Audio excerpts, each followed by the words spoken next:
And Renato are the theoreticians, and Eleni and Vadim are the experimentalists. So we have already listened to their talks, which cover the technical treatments. In this debate, we will have a first round with each team member talking 5 minutes and forced. And then a second round where each will talk for 2 minutes. And after that, the audience will get the word for about 15 minutes. And then the team members will get their final word for 1.5 minutes and forced again each. And then we will close the discussion. So I will close the discussion. Oh, close. I ask the two teams to confront possibly on a common ground, otherwise there will be no confrontation, is by definition. And on the basis possibly of a common security measure or criterion, and on a quantitative threshold value for practical or theoretical security. For example, to consider security for a given rate of transmission. Otherwise, everybody can transmit securely nothing, right? And so, for example, is Eve's successful bit probability of guessing a bit an acceptable measure? So, P probability equal to 1/2.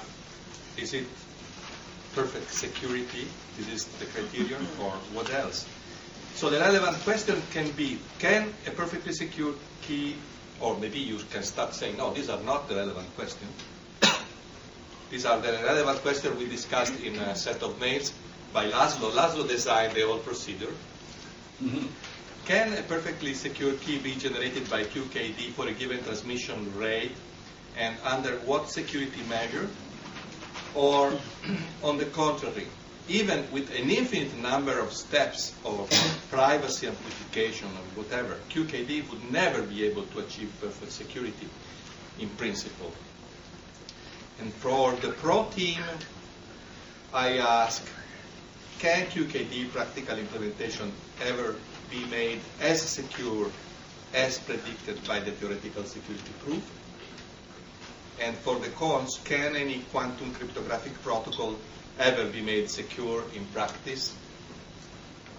I kindly ask the opponent of being not technical at all, possibly, try to set their point in a way that at least the main logic would be understandable and reproducible by, for example, a scientific journalist or a general audience journal.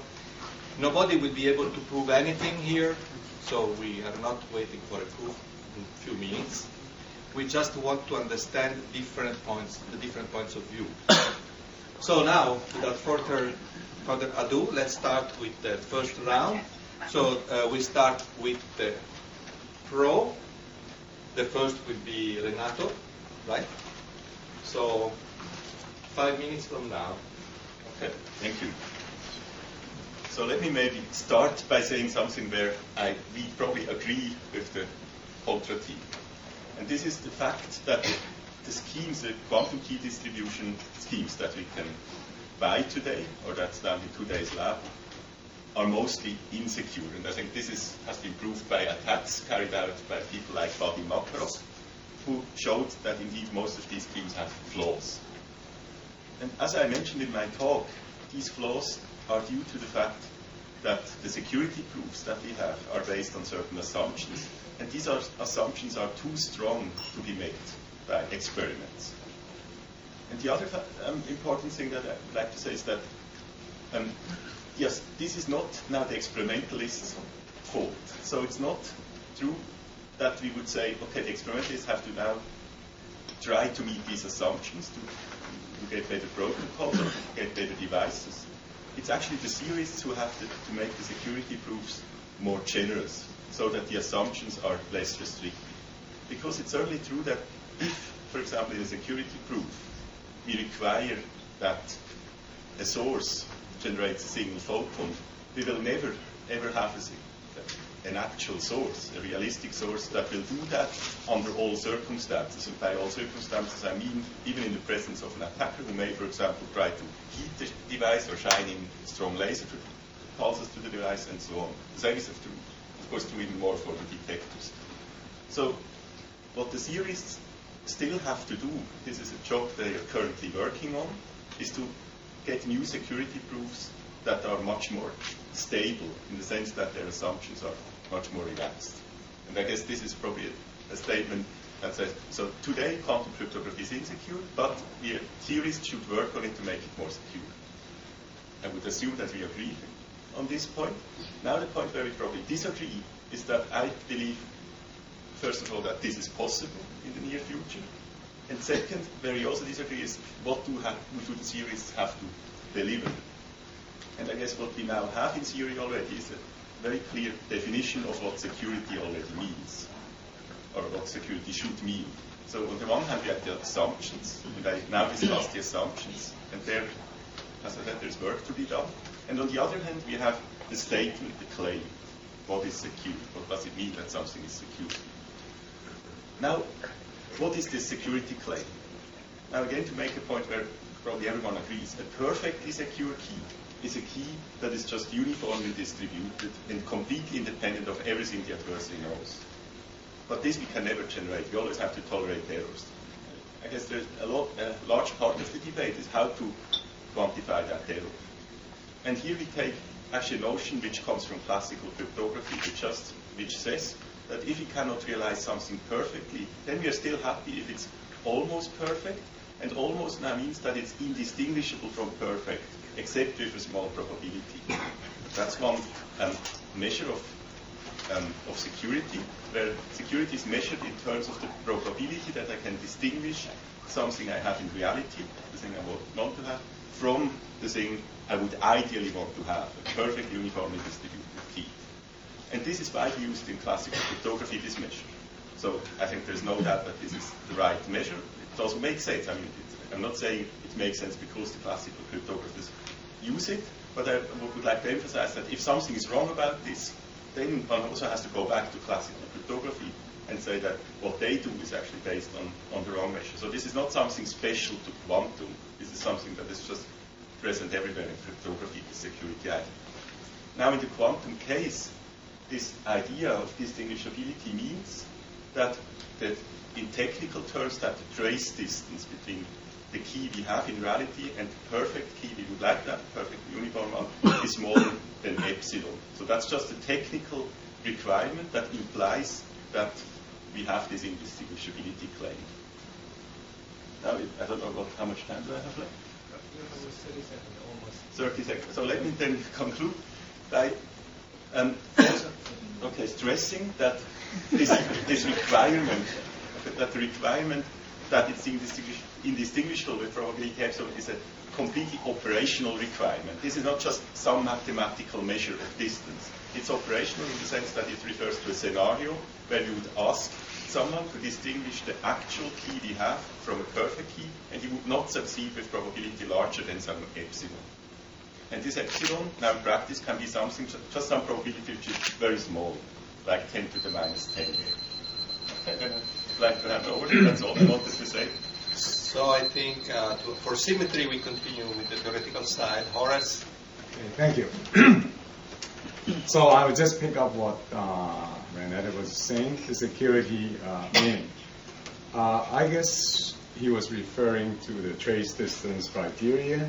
Indistinguishability, they're no better than probability epsilon. As I was presenting in my talk, that's not the case. The probability binary distinguishing the perfect key and a non-ideal key is 1/2 plus the epsilon. There's 1/2 there. And when we try to identify the key when the attacker attacks it, he's trying to identify any segment of the key. He's not making any binary decision. He's making an n-ary decision for an n-bit subset of the key. And in classical cryptography, this distinguishability criteria, as I was also talking in my talk and show it, has no practical consequence, and it also doesn't cover the actual problems that we are looking into especially the basic comparison with QKB with classical cryptography is not RSA or any public key complexity-based one, is the symmetric key expansion, the key expansion from the symmetric SIP key. That also has information theoretic security, and that is not characterized by any statistical distance or so on. So it is not true that the key is almost perfect in a sense it's perfect with a large probability. It's not perfect, as I was again talking in my talk. Not perfect with a unit probability. It's just not a perfect key. And it can be, as I was explaining, be a perfect key with a probability if a very stringent condition is satisfied, which is not satisfied. So what security means is always, as we find, operational probability, what Eve's probability of getting any part of the key, or her bit error rate is also a probability. For example, in the message authentication problem, we have the substitution probability we are talking about. We are talking about Eve's impersonation probability. So it's clear operational meaning has all go back to probability. That's the only one. Statistical distance, trace distance, information, anything they are theoretical quantities, not operational quantity. In classical information theory, their operational meaning is given through the coding theorems, the Shannon coding theorems. In cryptography, they have never been spelled out if you just look at this. But as you know, as I was saying, we all know that it is always probability of success, data rate, bit error rate. And what is the problem of quantum key distribution? Is that not only the key is not perfect, it is not perfect for sure. It's an imperfect key, generally speaking. And therefore, we have to know what level it is. You see, the important point is that if it is a perfect, it's high probability, it doesn't matter. So if it's perfect, it's uniform, then it will work. But if it's not, then there are many gaps. And what is the meaning of those gaps? Well, it turns out that they have a huge problem because you need to cover, for example, when you apply the message authentication, when you look at the numerical value, when you look at the possible bit error rate, as I was going through in my talk. And so what you have is that, let's even assume that the key is high with a certain probability. It's perfect with a certain probability. Well, what is that probability? The numerical value of the actual quantitative value is always very important in the security of the system. It's not a qualitative matter. And you look at the single photon BB84 protocols that published in the Nature Communications, the most recent one, even single photon that Renato is a co-author. You will see that the trace distance criteria is d to the minus by d to the minus 14. Is already no key generated. It's always a fundamental trade-off. That's the point. There is no security parameter in QKB for which you can make the security arbitrarily small according to the trace distance or whatever criteria at any fixed key rate. So 10 to the minus 14, if you reduce it by the fact that it is not a perfect key, so you need to give individual guarantee, it gives a very small value. I also gave those values to you. And most important is that because you operate the system many, many times, that's why 10 to the power 7, I was saying for 100 rounds per bit, you will read that in one day. So you cannot have such imperfect key and consider the system to be secure at such low quantitative level. Okay. So now we move to the experimental side. Eleni? Hello, thank you. So I think I have an easier job than Renato because Vadim, I don't think he's a real opponent of quantum cryptography. But I would like to make a few points that I think are pretty important, okay? So I think actually my question is very easy. Can practical implementations of QKD ever be made as secure as predicted by the security proofs? Yes. This is obviously a yes, because the security proofs, as long as we believe in them, and I believe in them, I believe in the security parameters that we have defined for QKD, are correct and what they should be. So if we believe in security proofs, they are very clear. Security proofs that we have done for the protocols that we're using right now, they state very clearly the assumptions, they state very clearly the attacks that we consider, and therefore, once you do an implementation, a thing that you can't be sure of is, like you say, do I satisfy my assumptions? Do I satisfy, and how much do I satisfy them? Do I satisfy the attacks? Am I secure against individual attacks, against coherent attacks, against collective attacks? So, and how many side channels have I taken into account? So I think what one needs to do these days when you do a QKD implementation is being very, very precise about what security you're offering. Okay? And then people can take it or leave it. So I think this is a very important point, because some people might want a certain level of security. No, it's not possible. I think it's not possible. It was 5 minutes. And Your 5 minutes. no, I think it's too short.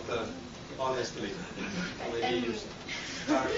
It's not possible. It's not possible. It's much shorter Vadim than has before. spoken to the Yeah, I know device is It's 5 minutes. So we give additional time. Okay, sure. So I'll be fast, but not that fast. So I think one has to be very, very careful, and this is actually a mistake that we did in the community in the beginning, that we were claiming unconditional security and security for everything and forever, whatever you could do with classical cryptography, you could do it with quantum and even more. And so that was a big mistake in the community. So I will definitely admit and accept that this was not good. And now we have all the tools that we need to make precise statements of what security we can offer, okay? And as I said, people can take it or leave it.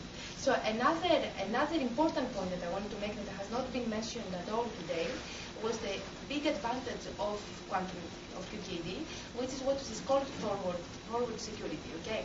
This has not been mentioned today, and it does concern quite a bit eavesdropping and implementations, because what does it mean? What does it mean for people, for those of you that you don't know, is that while classical cryptographic schemes are vulnerable to attacks, should I say, throughout their life, so QKD implementations, once the key has been generated, it will remain secure forever. Okay, so it can be used. So if we believe that it was secure the time that it was generated for this and these reasons, then it can be used even big technological improvements are made, or even anything. So whatever technological improvement is made, or computation or anything, you can believe, because exactly it relies on fundamental principles, you can believe that it will be secure in 20 years from now, which is not true about classical cryptography. So that makes the life of an eavesdropper easier, right? Because an eavesdropper in quantum cryptography has to act now, real time at the right moment. Okay, at the right moment, which means that they have to be in the place where the key is generated, the quantum key is generated, perform with all their equipment, however complex this is, with big lasers or whatever, and they actually have to perform the eavesdropping operation in real time. So I think this is not said well enough, but I mean quite enough in the community. It's a big advantage of quantum cryptography. Then, of course, we come, of course, to all these side channel attacks. The community is very well aware of what's happening, of Vadim's experiments and more experiments that are happening all the time that are proving there's quite a few side channels in QKD systems, right? So practical implementations are not perfect, but I believe personally that the fact that these side channels have come into light has created an unbelievably good synergy between experiment and theory. Okay, so it has led to very important theoretical improvements in the protocols, to new security tools, to new protocols, and theory and experiment, in my eyes, are converging more and more. I mean, QKD is a young field. The fact that we're going so fast and that things are converging so well, it means to me necessarily that it can only lead, or that's because I'm basically concluding, it means that I have absolutely no doubt that implementations are going to be exactly as security proofs want them to be very soon. And it's all a matter of working hand in hand and actually trying to justify, to do in practice and to perform in practice and do the theoretical proofs that require what we can actually do in the lab. And that's a matter of time. Okay. So now, Vadim, it's your turn. Oh, thank you. So, You need the blackboard. no, I want to walk around. So I agreed to be on the con team, partly because I agreed to play a devil's advocate. So on one thing, I believe in quantum cryptography in the short and medium term. I believe that whatever security problems, practical security problems it has, they will be fixed. They are being fixed. So I think we can I believe we can get practically secure systems. But in the long term, in the principle, in the possibility, can we ever get a perfectly secure system? That I don't quite believe in. Because how can you guarantee that something is secure and something cannot be changed by it? If you look at the assumptions in the security proofs require a certain number of assumptions even in the strongest device-independent case. The non-communicating assumptions. So you still have to assume something about your equipment. And how can you assume something in your equipment? How can you guarantee that Eve cannot possibly tamper with it? So consider a possibility. So think about, there is a communication channel, for example, the optical fiber, and there is the optical fiber going into your secure setup. And that's an access channel for it. We have demonstrated experimentally that you can damage components through the optical fiber and create new vulnerabilities on demand. And I'm sure there will be possibly protection from it. Somebody will come up with a patch and it's no longer possible to do laser damage attack. But consider the next futuristic possibility. A teeny nanorobot powered by light that burrows its way through the fiber inside a secure setup, then stops there, multiplies, and takes the setup over. And it's device-independent QKD. And then it beams the information back, so it breaks the non-communication assumption. And you can't get rid of that assumption. Or, another possibility. Say the nanorobots have been stopped by a super contra nanorobot sitting at the entrance, so Maxwell's nanorobot who looks if there is a nanorobot burrowing through the fiber. Then Eve takes a powerful X-ray source and focuses the X-ray source inside the setup to do some machining. Again, create something that will break the assumption. How can you possibly stop such possibilities, sir? It looks we will always have the arms race. So, I doubt that perfect security is achievable in principle. Even though in practice we might be able to win it in the short term, but perfect security doesn't ever exist, I doubt so. Thank you, I made my case. Okay, so we are. Okay, but we will use the 2 minutes later. So maybe we continue with the same rule. So now is Renato Renner for 2 minutes this round, only 2 minutes. This is the second round, 2 minutes each. Maybe in that case I should also stand up. Yes, you know, it's not in the rule. So you see, this was a new kind of disrupting the audience. It's a good idea to stand. So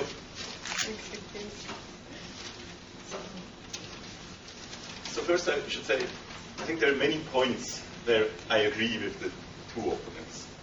Namely all points which are logically correct. And there are some logically wrong statements that were made, and with them I disagree.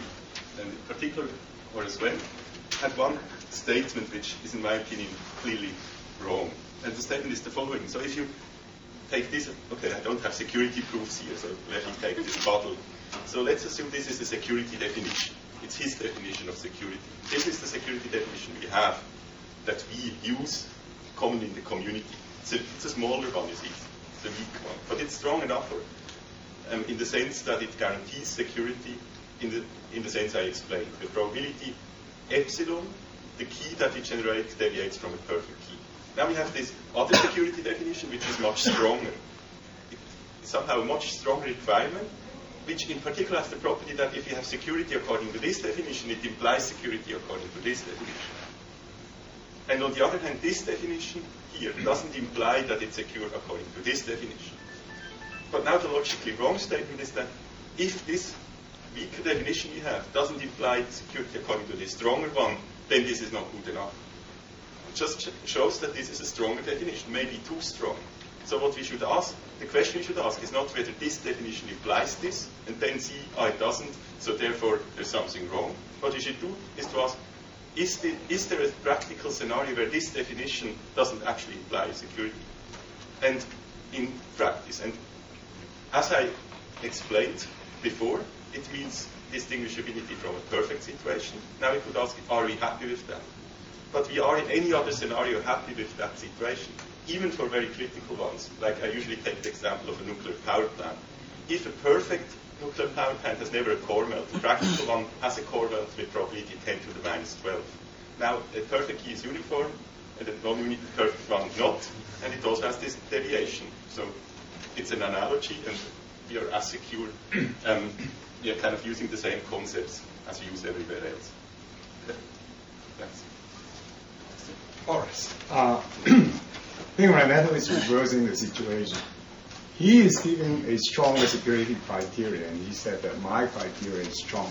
He said the key is perfect, except for probability epsilon. I said it is not. And it is much weaker than that. And that's why I have the operational criteria of the probability of attacking various segments of the key and so on.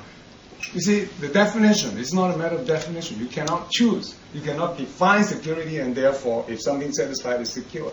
Security is operational. Whether what it means empirically to be secure. So the numerical value I keep saying of the key that they claim they can generate even in principle is way too low. And why he seems to suggest this nuclear power plant or whatever example, or the 10 to the minus 20 that he was suggesting in his paper is good enough because you do it single time. If you did a single time, I would agree 10 to the minus 14 is practically a long impossibility. But, as I was saying, you are doing the same thing over and over again, and you multiplied it just in one day by the factor 10 to the power 7. So, the problem is that the operational meaning of the security criteria is not subject to this field. You cannot define security to be something, and at a certain level, therefore, it is good.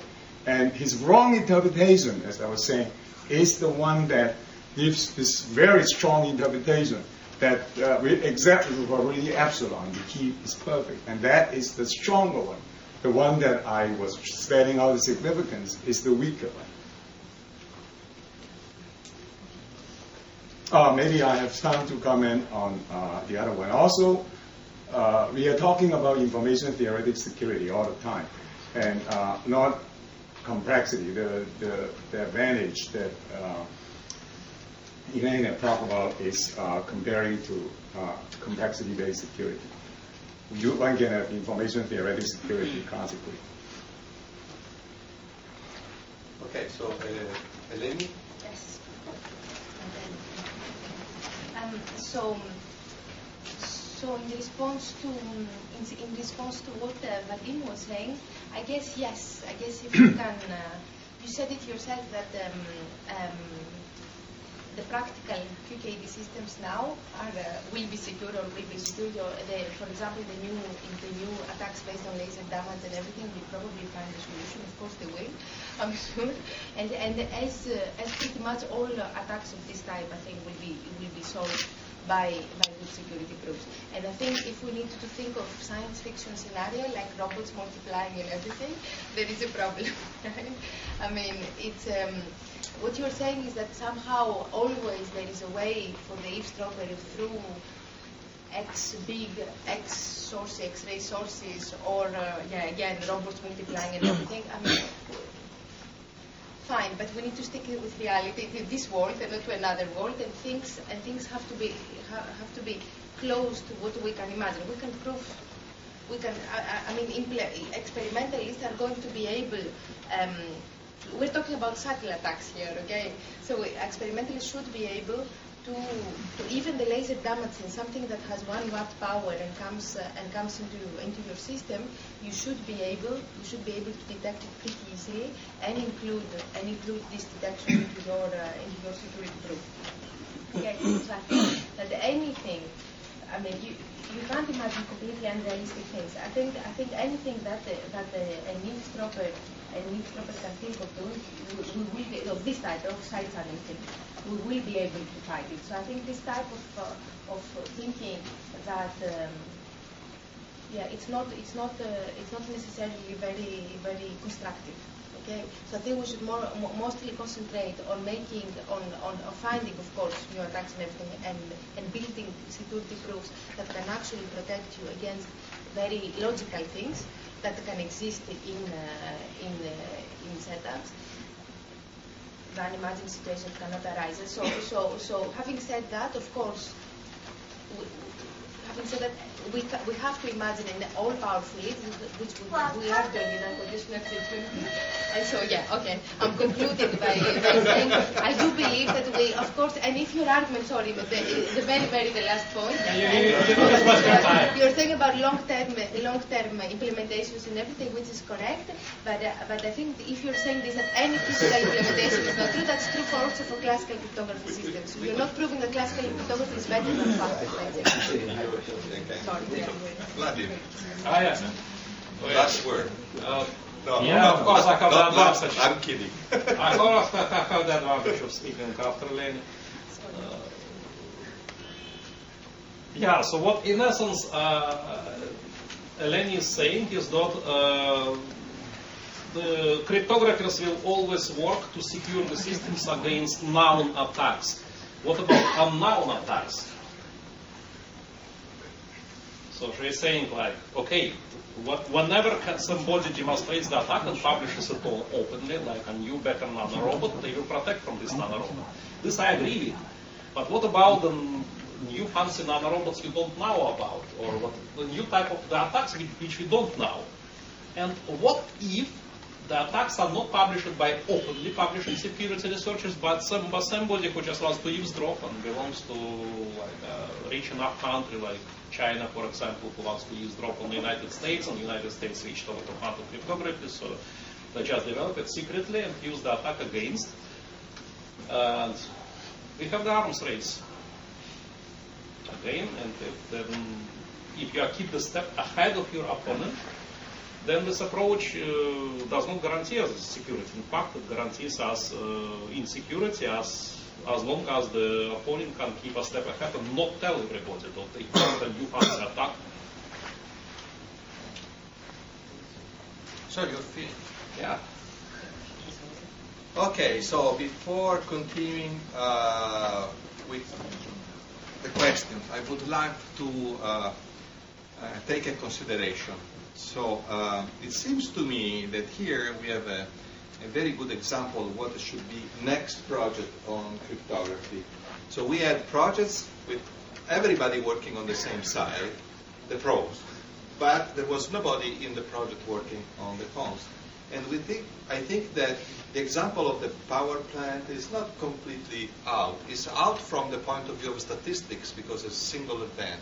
So Horace is right from this side. But we should take cryptography seriously as a power plant. So when we sell a power plant, we are giving a very long list of warnings. And maybe we forget that there may be a tsunami, right? And here the tsunami is the eavesdropper. And maybe the eavesdropper can eavesdrop something which is very serious, we don't know. So we should not just give claims, we should also give a list of warnings and say this assuming this security, and we classify all these kind of attacks. The definition of attack is given by here, and the classification comes in this way, and so on. I think that in order to make this research serious, we need both sides in the next project. This is very important because otherwise, we are everybody's happy. We are proving it's secure. Then everybody can buy it, and then it was not secure. Actually, that's true. We did a lot of mistake in the past, a lot of mistake. But what we learned from the mistake is that it's easy to be mistaken. So easy that there were protocols that were proposed, and then they were proved mistaken. Then they were reproposed in a different way. And they were proved right, but then somebody else come and say, "Oh, it's not secure." So we don't want to do these things. This is not serious, right? So we need to be more precise and not to repeat the errors of the past. So I think that there is right on both sides, and I think we should find a way to collaborate instead of fighting, in order to make really cryptography more secure and more serious. Okay, so now for the people, for the audience, questions. Okay. My question is as follows. I want to ask the experts here, why do we need quantum cryptography? Is it true that we need it because we anticipate that the quantum computer will be built and the RSA will be destroyed? In other words, the main reason why we need a quantum computer is to open the door to quantum cryptography. Wait a minute. I think that Yuen already gave the answer to your question. Well, we need security in time, in the future. And we don't have it with classical cryptography. Yeah, well, that's what I'm saying. That's not the case. And You can easily dispense with RSA. There was no RSA was not become practical for No, but regardless, the fact that it's not secure, but the motivation is that. No. The motivation actually has become less and less with public key cryptography. It's becoming that the public key, there's symmetric key distribution before, and even now there is. The problem is the public key would appear to give better security on the key, the trust key center. And then now, if you establish public key infrastructure, maybe it could be even be more efficient. So the consideration is not security per se, because it can be compromised too. That's why they need to for the key distribution part. So the public key, and also it was sexy. So you can just do it in a certain way, do something new. So the actual practice of cryptography, now you look at it, how many only they are using it because you leak. It is already you have been developing the infrastructure. It's easier. But if it turns out insecure, you can go back to symmetric key distribution. So I'm sorry, I don't understand your point. So you're saying that public key cryptography is not or is secure? I don't understand what you're saying. No, I mean it's it is. The main reason why people are attracted is because you can encrypt. Everybody can encrypt open because in the past the symmetric key, the encryption key is the same as the decryption key. So in public keys, you can encrypt without... I think we should compare the right things, right? What QKD wants to replace or wants to come and that is asymmetric key cryptography, right? Public key cryptography. No. QKD actually... We should not compare different things. No. QKD offers security. Yes, it offers a way of generating a secret key, okay, which can be combined with what the asymmetric crypto does, okay? You can combine it with anything. We need to compare QKD with asymmetric crypto because this is what it's going to replace if it ever replaces it, okay? And then you need symmetric. No, it's going to replace asymmetric key.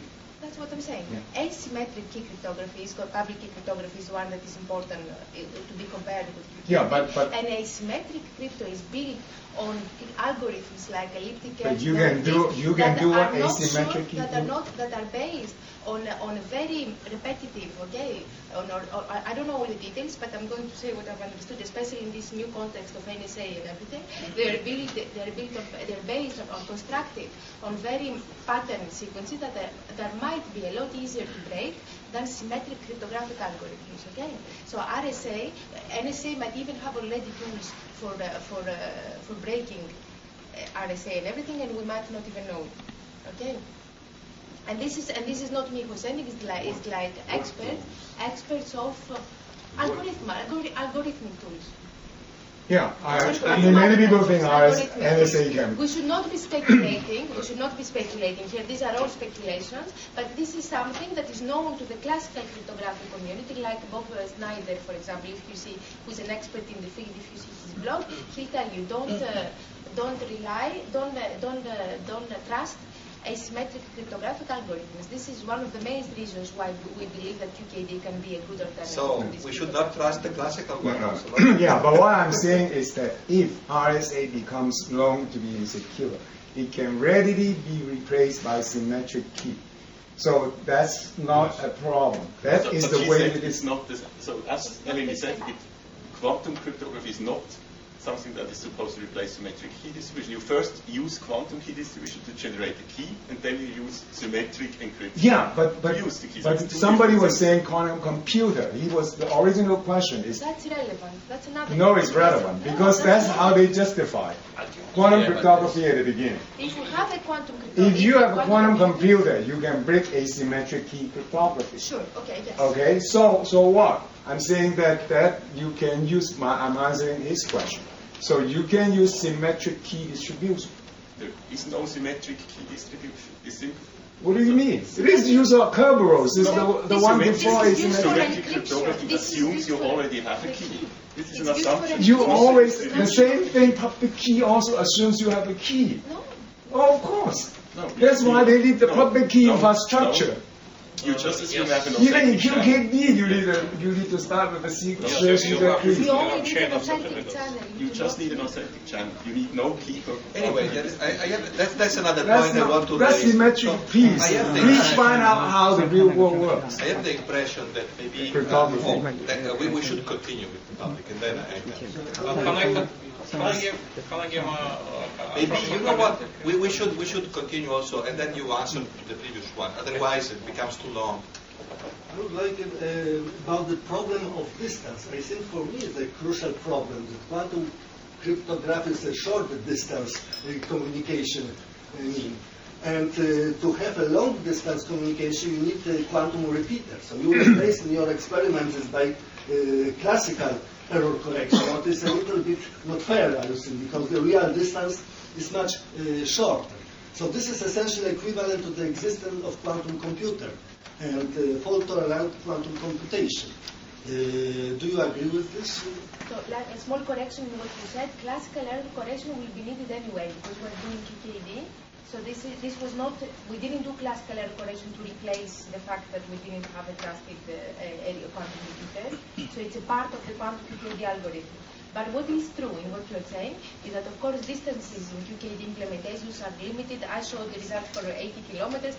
There are the other results for 100, depending on what security you want to have and what guarantees and everything. We can go with better systems 150 to 100 kilometers, I agree. At some point, we're going to be limited to about these distances. So, of course, there is space communications as well, which might allow us to do QKD over very long distances.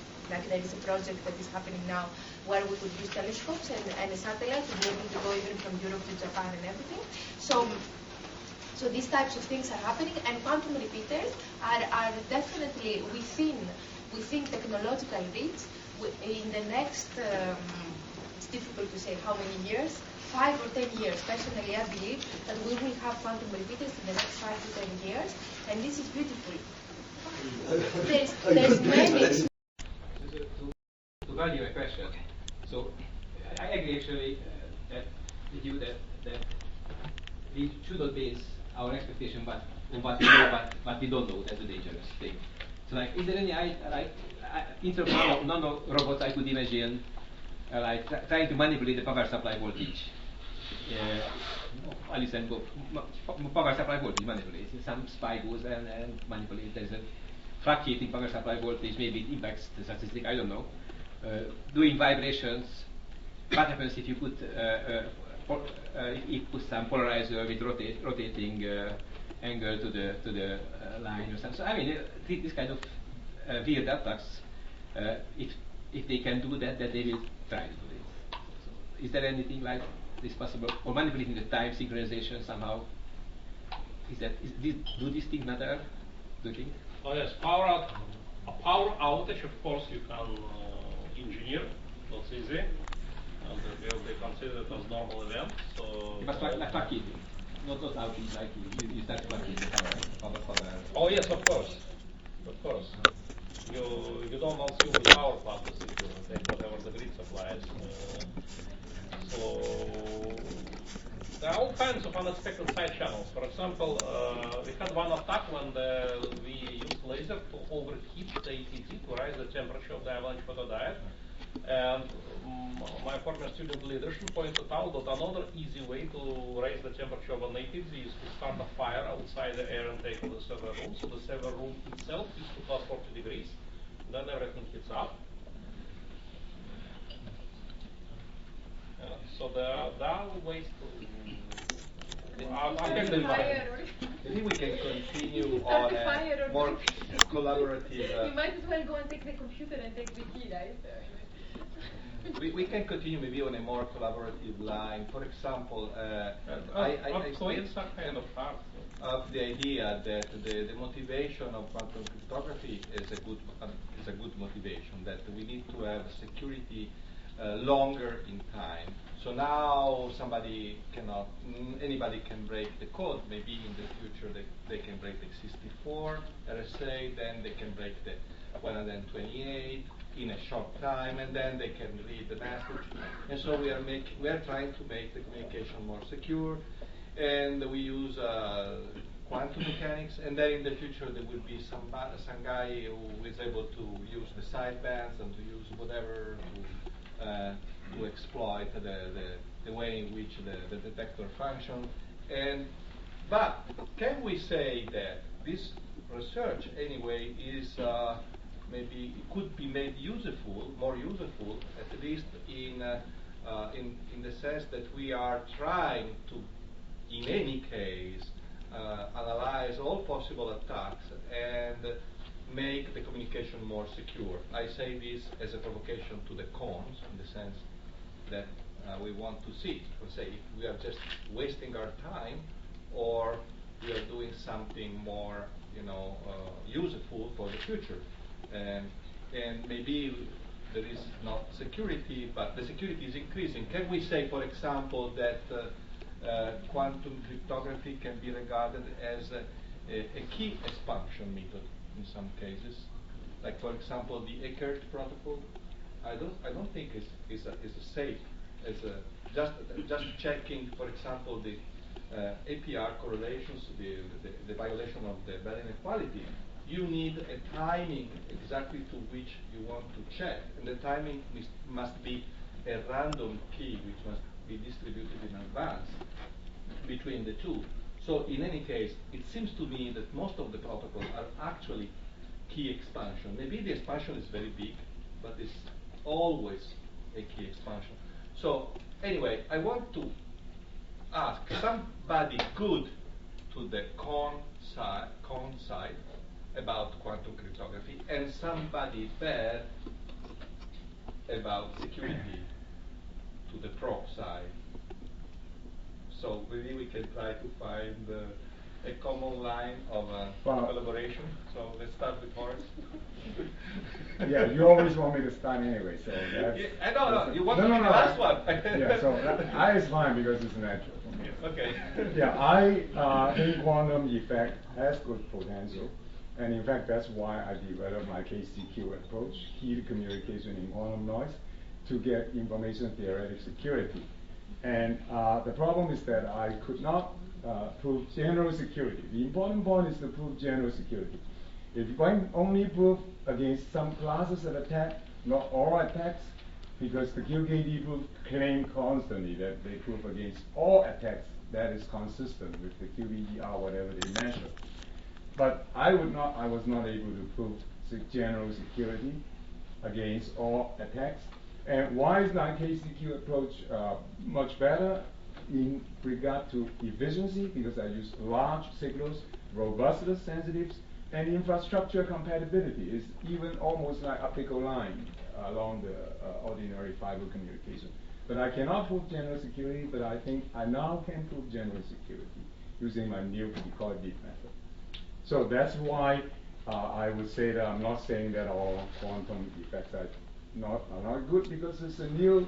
In fact, they are good even in other kinds of cryptography. But we should not restrict ourselves to single photons. Why? There are quantum effects, for example, as simple as the difference between photon counting and heterodyne and homodine. It's a quantum effect. There is no classical underlying explanation for that. So in ordinary optical communications, there are already quantum effects in your property. So that is how I should try to harness the quantum effect in a way that would. But this assertion is more in favor of quantum mechanics, or the use of Quantum cryptography, quantum right. theory, but not in terms of QKD? of the QKD. Right, QKD, the only thing I'm against is actually like the Raya first work on different approach. It's not security. I didn't even know what the security is, whether they had problem. And still, they cannot prove it. I say they cannot prove it, but it may be secure. They just can't prove it yet. And it's possible. I don't know. Because I like what he was asking. So you are saying is I do not improving the proofs. We need to make better proofs and better. Well, proofs. the problem is that more, given the structure it is, can you actually prove that? More defined the limits. But my main concern is I'm not thinking about doing quantum cryptography, even though it involves single photon and so on. It's very interesting physics, right? You're doing this. I'm looking at it from a point of view of actually using the system, I'm saying. Using it in the real world. This is so relevant, but there's another issue. There are inefficiency, robustness issue, and infrastructure compatibility issue, and that's why I want a different approach. Because I did not know that, how the serious problem it ran into. I was wondering why I can't prove security, whereas they can prove security. So this is another problem. It's not security, is to use the right. I want a quantum cryptography to be actually used in reality, commercially. Yeah, I agree. But the debate is about security, so right. We need to keep. So if you want to say QKD security, any good thing I can say about it is that I did not prove there is, like, in contrast to Makarov's attack, he actually breaks the system.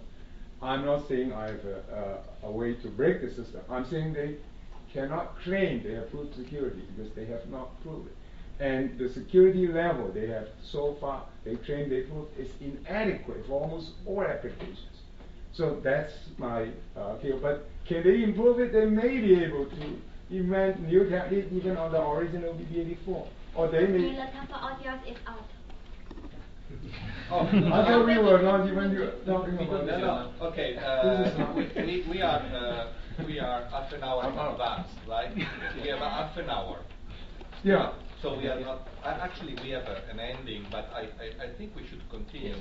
No? Yeah, that's not an ending. No, I'm saying we have the closing, but I'm not going. So anyway, so I said what is the positive about QKD possibility. So that's what I'm saying. They may be able to prove it. I think this is a good message. So as any other proof, we need to make it really well. In fact, I think. But it seems to if me they that use my method, they will be able to prove it. But I think that we should say in the positive that we had a huge improvement in the security proofs compared to the beginning, that where, I don't want to say the name, they are very famous, people claimed the protocols, and then the day after they were shown to be insecure, and then they were shown to be secure again, and then secure. There are many protocols. The quantum cryptography is a history of mistakes I know, but it's proofs. normal, it's research. That's what makes people advance, right? No. I say that we had in the positive, that we had a lot of improvements in the security proofs, not that. But this is not maybe sufficient. And I think that it's important to have the eavesdroppers to prove security, to show. You will never be able to prove security experimentally, no, because you can only falsify it, as Popper says. So you can only prove insecurity. So as he did experimentally, but you can prove security theoretically, not experimentally. But so this is the real work for the theoretician, to prove security. And this is a big work. It's not an easy work. So we know it. So it's how many years that we are studying security proofs, and still we are debating. So we should admit that we should change the methodology. The methodology should be more collaboration between the two sides. And at the end, they must converge. If there is no convergence, we are mathematician or not. So this is a theoretical proof. So if the classification of the protocols, if the classification of the eavesdropping attacks is complete, everybody must agree. It's a theorem. It must be a theorem, right? Okay, now, sorry, Renato, your turn. Well, now I'm asked to say something negative about QPD. Okay. What is this key, or Now is yours. You must say okay. something negative, right? Okay. But first, of course, I should also say that I agree with that at the end we have a theorem. And there are certain people who don't read the proofs of the theorem, but there's a theorem, and we already have these theorems. So it's not something we need to do. But, okay. So, first of all, I should say that I would also support a lot of the work that is done in experiments, in particular by people like Vadim, to try to break schemes. Because I'm not the only hacker. No, I said I mean, people I like you. I know. 6-7 groups in the world. There are 2 groups just in China, one local and the other in Taipei. So Right. just don't forget there are other people working on this. You look too much like a hacker. Oh, yes, I'm the only hairy one. So you're the one who looks like one. Anyway, so I would also absolutely agree with what Horace says that the security definition is not something mathematical. It has to be operational. That is also my guiding principle. I'm not interested in just a mathematical definition. And I think the definition we have is, and probably there is a disagreement, but I think it is because it's just a probability. It's a probability of success, and the probability is operational. We could even theoretically test probabilities. Of course, we cannot go through all attacks. So I would also agree with Mauro, we cannot experimentally verify security because we cannot test all attacks, but we can. Probabilities are something that has an operational meaning, and the security proof has exactly the meaning in terms of a probability. Now the question where we apparently disagree is how large does this probability have to be chosen? But that's actually not the task of the person who does the security proof. But I agree this is an important question, and I can also give a specific answer to the question. For example, if you have a quantum key distribution scheme, then you need to choose this epsilon about which you're talking. Now I would ask how often is it going to be used? Let's assume it's going to be used 10 to the 9 times. Then I would choose an epsilon which is substantially smaller than 10 to the minus 9. For example, 10 to the minus, let's say, 16. Because then even after this 10 to the 9 uses, I still have the security of probability of 10 to the minus 7 that the failure has happened. So, and I also agree, I mean now I'm trying to say things where I agree with those, that it's very hard now in practice to get this epsilon to 10 to the minus 16. But it's only hard, this has nothing to do with the security proof. If you can put this 10 to the minus 16 into the security proof, and the proof will tell you, now you have to run your key distribution protocol for such a long time. And with current technology, that could mean that you have to get 1 key for a day. But this is just a technological issue, and as things become faster, we will have that. But I absolutely agree that with today's technology, we cannot probably go to a provably small enough epsilon. So I don't, as I said at the very beginning, I really currently don't have sufficiently secure schemes, but the theory is there. The theory tells you what the parameters should be. The parameters are also reasonable. They're not completely unreasonable. They maybe say that you have to exchange 10 to the 10 signals. That's a lot, or maybe even 10 to the 12. But there's nothing wrong with that. It's just a parameter that comes out. And now this is now the experimentalist task, to have a scheme which is fast enough to exchange that many signals. But there's nothing wrong with the proof. And yes, so there's a clear distinction that has to make between whether the proof is correct or a security definition is correct, or whether you think a parameter is hard to achieve. And I would say the second is certainly true. The parameters are hard to achieve with current technology, but they will probably be achieved in the near future. Now I'm taking the contra side, because before I was taking the pro. And I say, but really do we need to stick on quantum?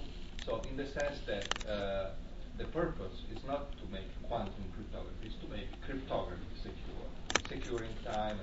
Now, if we need to make the protocol so slow, with a so inefficient rate, in order to make it secure to the level that we consider the right one, are we sure there are not better ways of doing that, in consideration that maybe with some technological advances it's possible to exploit imperfection of the apparatus, and we have a huge number of possible imperfections, or for example, that Trojan horses can be hidden in the apparatus by the producer and things like that. And you know there are many possibilities about that. Yeah, I think so maybe there is a different technology we can use. Why we should stick? A very clear answer that already Shannon gave a long time ago. So if you are really asked, I mean, there are of course different cryptographic tasks, and one task is to send a message securely to another party. And Shannon has a very famous impossibility proof that says that if you want to have good security, and by good security I mean now something like which has an operational meaning as we just discussed it. So if you want to achieve that, then we need to have a key which is at least as long as the message. Whenever we are working with anything that is classical. So this proof was done in a classical framework. It doesn't apply to quantum, but whenever we restrict that to classical, we need to have a key which is as long as the message. And this is the best we can do. There's a proof for that. And this is a proof that existed 70 years ago. There's certainly, if it was an error in the proof, it would have been detected. So this essentially excludes the possibility that we will ever have a better scheme. What we can do is to say we want less security. We want only computationally secure. Yeah, but the key, let's say, the key maybe can be distributed with another technology, right? No. So, yeah. Yes. Okay. So this problem should be regarded as more. So first of all, it says the key wider, needs to be distributed. for example, now exploiting, for example, relativity, time delay, and these other things. Yes. Because at the very end, what is relevant for the customer is to sell it, to buy a product that works. They don't care if it's quantum or it's relativistic or whatever. There is also a proof that information theoretically you cannot distribute a single key bit without starting from something. This is just because of information theoretic considerations. The argument is extremely simple. A key is kind of correlation, and you cannot build up secret correlation from nothing. So there is essentially a proof for that, again within classical physics. Yes. So we have to go to something beyond classical. This could be relativity, because I'm not sure relativity is included. So I would agree that this could be tested. I was just trying to enter in. And then now, so people maybe now have more ideas about questions. So in quantum key distribution, when you distribute your key, what do you then use your key on? My understanding is that you use it for something then classical. Yes, for the one-time encryption. So it's going to be as long as the message. Yes, and that's exactly the point why we need quantum key distribution, because as Ed Shannon proved, we need a key that is as long as the message. The question is now, how can we efficiently produce such a key? And the answer is quantum key distribution provides such a key, provides a continuous key. Well, Shannon only proves that if you want perfect security. But QKD key does not give you perfect security. Therefore, you don't need a key as long as, a seed key to generate a running key as long as the message to get the QKD kind of security. No, this is wrong. This statement is absolutely wrong. It's absolutely correct. These words are forbidden. If the key is not perfectly secure. Okay, so the QKD is a key ground protocol. So you mentioned that you implied in the lead up to this small discussion, you implied that it's a problem that you need an initial secret shared between the parties.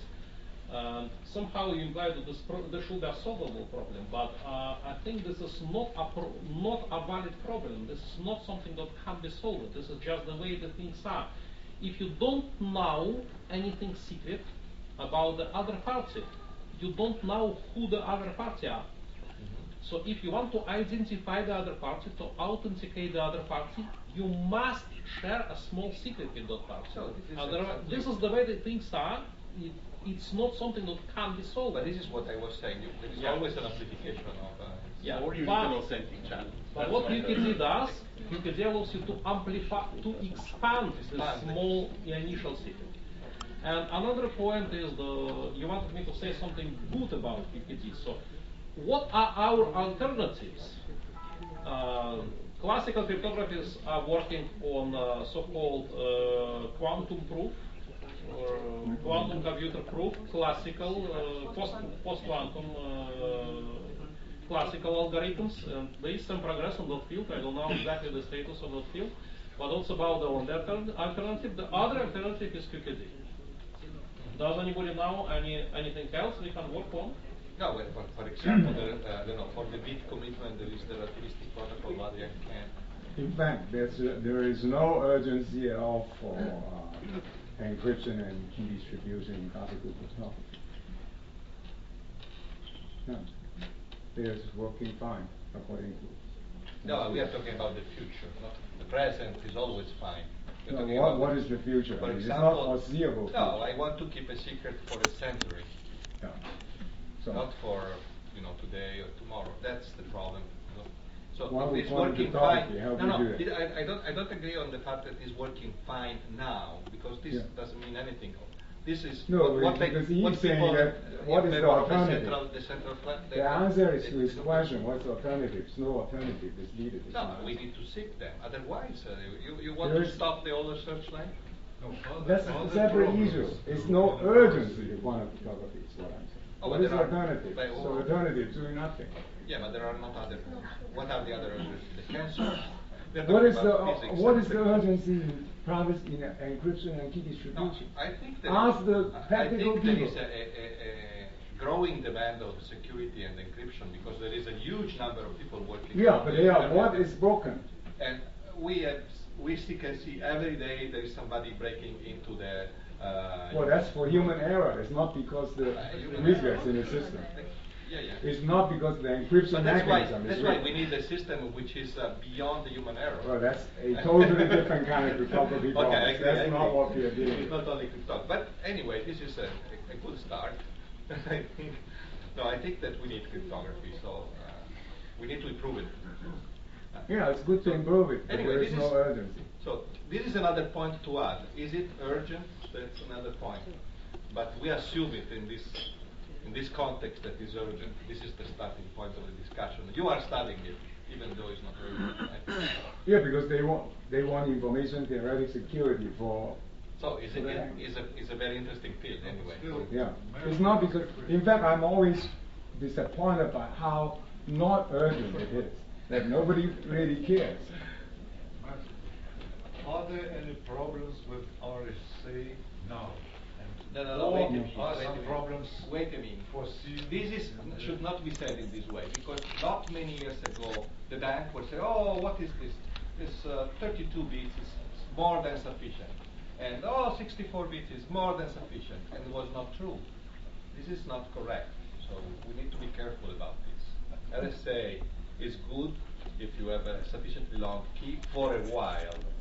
Who brings the key? Nobody brings the key. They use worms and hacking. Yeah, that's exactly the problem. Other cryptographic problems are much more important. We don't know the cryptanalytic capabilities of NSA. We don't know the cryptanalytic capabilities that actually exist right now. Okay, so our systems may be broken and we don't know it.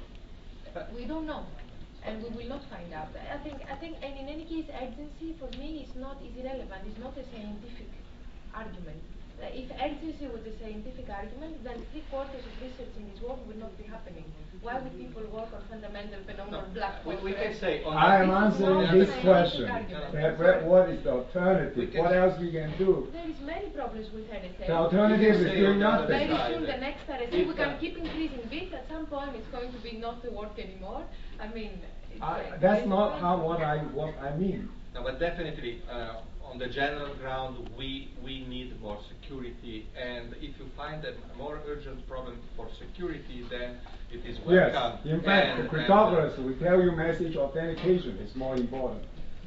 Vadim had a very nice slide that's interesting. which showed that you had this slide which showed this graph, where we said that if we want, let's say, to deploy a different scheme than an RSA, we need at least 10 to 15 years to have new standards, and then of course we still want to have long-term security, and you have to add that up and say, like, maybe if in 15 years we could replace it on not earlier, and we want to have security for another 20 years, then we need to start 35 years before it becomes insecure, for example.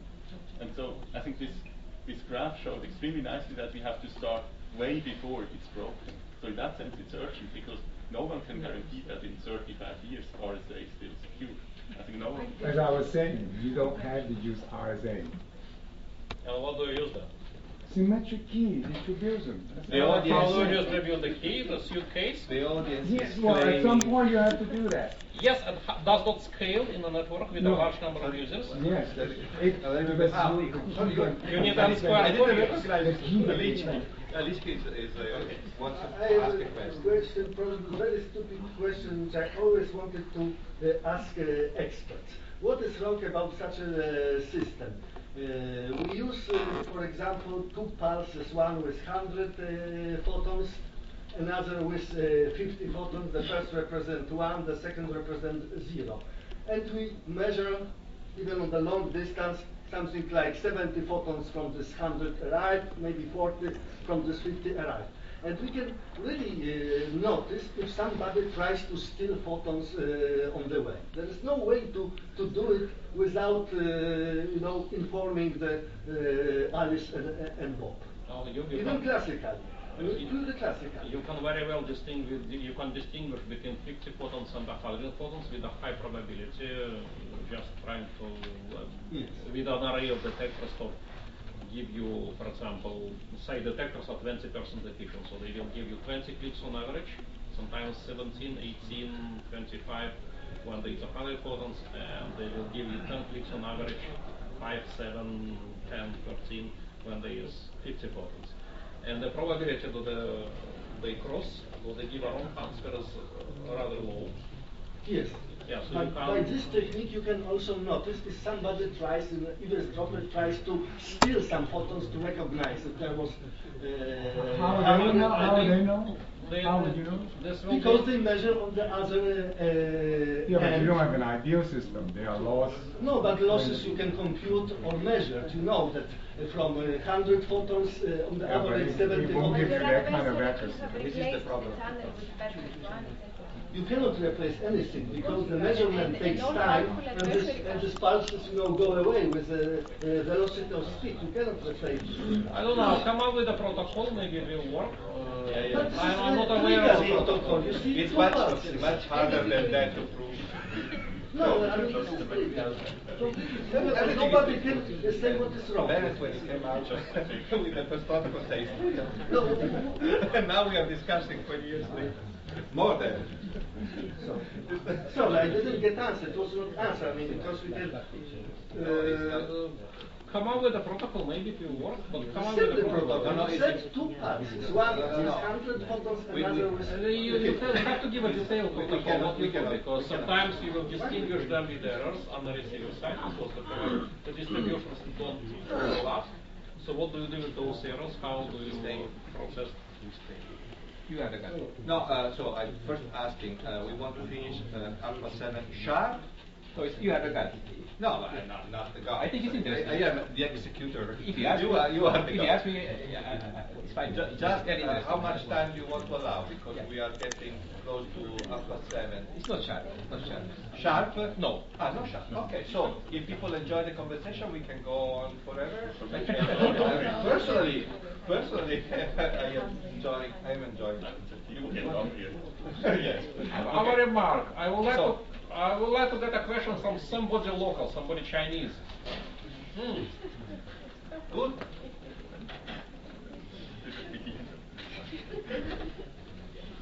Okay. No, we don't force the audience to make questions. We don't So- force the audience. You want the question for me? So anyway, let me say something for fun. Oh, that's good. I want to ask a question about in the error correction step, if Alice sends 100 classical bit, if the classical information the you can get is larger than 100 classical bit, maybe. What's the question? Can you? Okay. I mean that in the error correction step, Alice will send the classical error correction code to the receiver board. I mean that if you can get more than 100-bit classical information from the error correction code. Is the question about the error, whether the amount of information sent during error correction is smaller than the size of error corrected key? Yes, you get a larger error corrected key from a smaller amount of error correction because you have a lot of correlation to begin with. You just need to eliminate a minor fraction of errors between Alice and Bob. So you can, for example, to get 1,000 bits of error corrected key, a typical scheme will disclose something like 200-300 bits during the error correction step, maybe less. I don't know. Yeah. Does that answer the question? Okay, another. Yes. As is mentioned in Professor Yuen's paper, some fluctuations in the statistical fluctuation will actually higher than the something like short noise in the CVQAD. Is that really the problem exists? Yes, of course, we take these all fluctuations of the statistical nature, we take them into account when we consider the parameter estimation. Is the fluctuation so large that they can actually exceed the short noise level or reach the short noise level? This is the difficulty, right? To be able to estimate properly the short noise, even when there are fluctuations in your signal.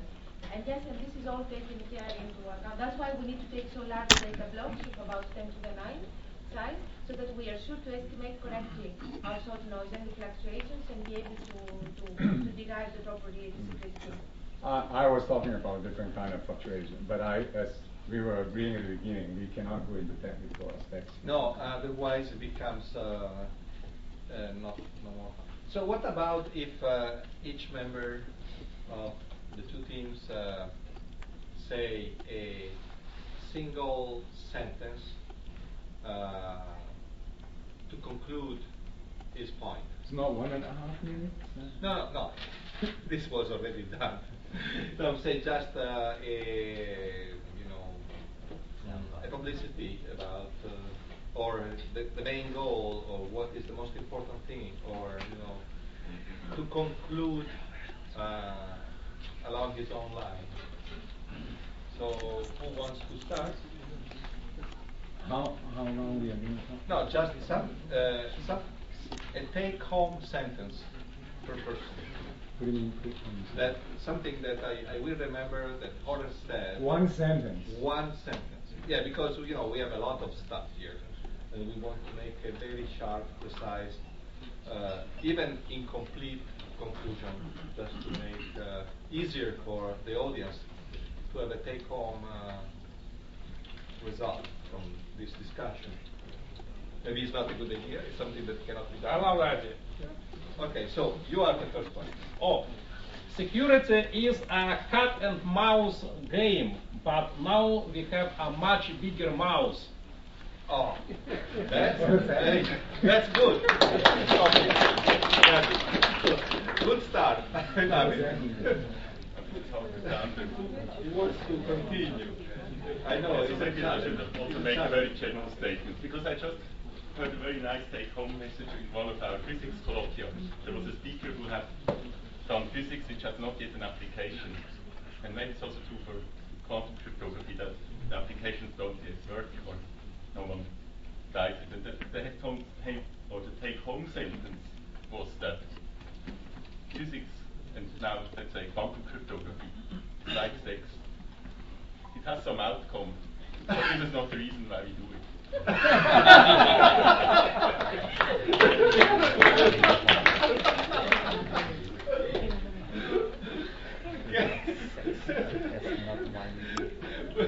Okay. From Feynman. Yeah, I know. So who wants to continue? Eleni? Difficult to beat you guys between cat and mouse. It's definitely going to sound banal. So, okay, one sentence. Cool.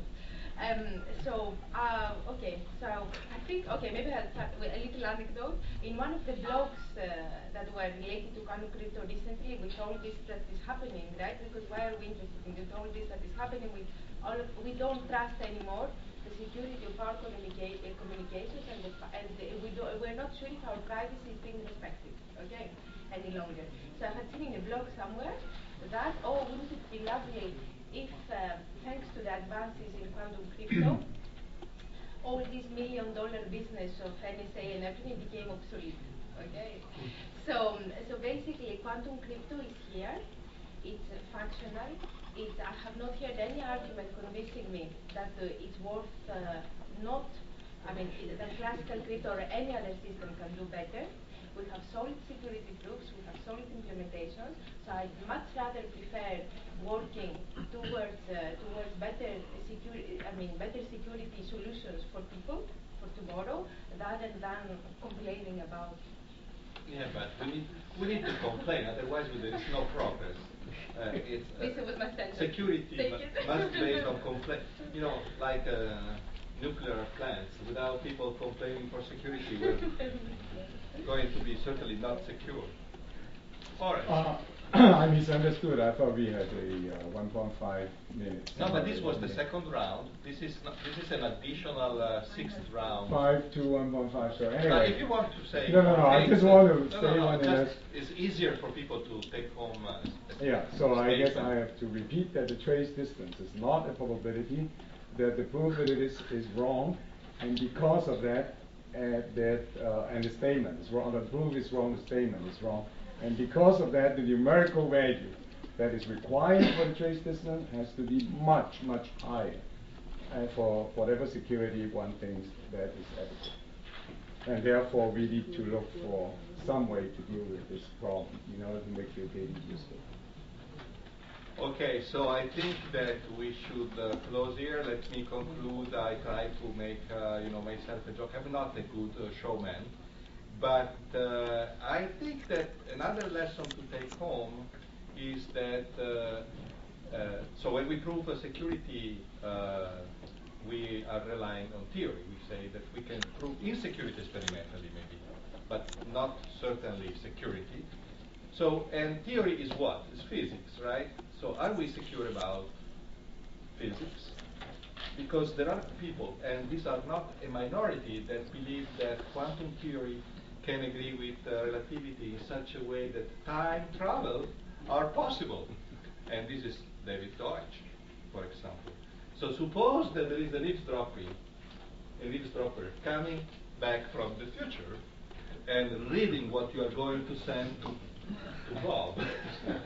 Can you consider this possibility? No, for sure. So we need anyway to state there is a contract that the customer will sign. This is a disclaimer. If somebody comes from the future, this cryptographic system is not going to be secure.